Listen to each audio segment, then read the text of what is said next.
Salut à tous, le journal du foot de ce vendredi 19 février. Le vestiaire du Barça au fond du trou depuis la claque reçue face au PSG mardi soir en Ligue des Champions. Selon la presse catalane, les joueurs blaugrana seraient en proie à de sérieux doutes alors que l'optimisme était revenu depuis quelques semaines grâce à l'enchaînement de victoires en Liga. Au sein du vestiaire, personne ne croit vraiment à une nouvelle remontada face au club français.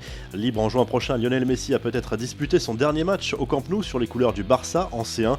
Comme d'autres leaders, l'Argentin fait partie des joueurs les plus touchés par cette nouvelle désillusion. Même les habituels leaders comme Gérard Piqué n'ont pas su trouver les mots pour redonner confiance au vestiaire. Les infos et rumeurs du mercato, l'avenir de Lionel Messi justement est de nouveau décortiqué par le Sun qui dévoile ce vendredi les contours du contrat que Manchester City serait prêt à lui proposer. Selon le tabloïd britannique, Messi pourrait coûter moins cher que prévu. D'ailleurs, l'offre actuellement en préparation serait en nette baisse par rapport à ce qu'aurait proposé le club anglais l'été dernier. Celle évoquée à l'époque faisait état d'un contrat de 5 ans pour un montant total de 693 millions d'euros. Le Sun évoque cette fois une somme légèrement inférieure à 500 millions d'euros, toujours pour un contrat de 5 ans, avec un départ en MLS compris dans ce bail du côté de New York City. Maurizio Pochettino, lui, a brièvement évoqué l'avenir de Lionel Messi sur Radio Catalunya. L'entraîneur parisien est revenu sur sa brève discussion avec le joueur du Barça après le match, expliquant qu'il n'avait absolument pas parlé de son avenir. Sur la radio catalane, l'entraîneur parisien a surtout fait passer un message sur l'avenir de Kylian Mbappé. Le PSG peut offrir à Mbappé tous les outils pour qu'il soit heureux. Je crois que c'est un sujet qui va bientôt s'éclaircir, a promis le coach du PSG selon des propos retranscrits par Marca. Enfin, pour clore ce dossier mercato, selon la presse anglaise, les Spurs demanderaient un très gros chèque pour libérer Harry Kane l'été prochain. Le futur acquéreur devra verser plus de 170 millions d'euros. Manchester United et Manchester City sont sur le coup selon le Daily Mail. Les infos en bref, encore une déclaration qui ne devrait pas plaire du tout aux supporters du Real Madrid.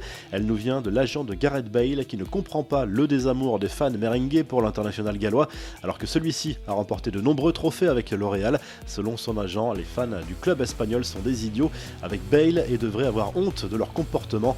Enfin, Frédéric Antonetti va rester au FC Metz. Le coach des Grenats vient de prolonger son contrat jusqu'en 2024. Le club lorrain réalise une belle saison avec une 8e place actuellement en Ligue 1 et un maintien quasiment assuré. La revue de presse, le journal L'Équipe revient sur la désillusion lilloise en Ligue Europa jeudi soir.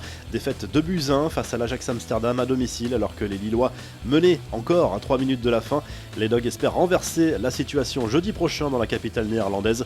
En Espagne, le journal AS consacre à nouveau sa une à Kylian Mbappé et Erling Haaland, considérés comme les nouveaux cracks du football mondial alors que Messi et Cristiano Ronaldo sont plutôt en fin de carrière.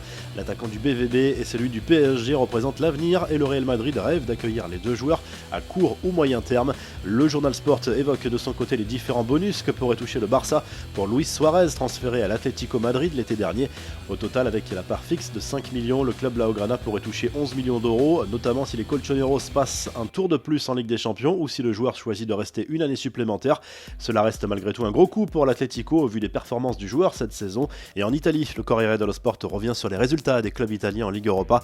La Roma s'est imposée à Braga 2-0, de partout pour l'AC Milan sur la pelouse de l'Étoile Rouge de Belgrade et défaite 2-0 du Napoli à Grenade. Si le journal du foot vous a plu, n'hésitez pas à liker la vidéo et à vous abonner et à très vite pour un nouveau journal du foot.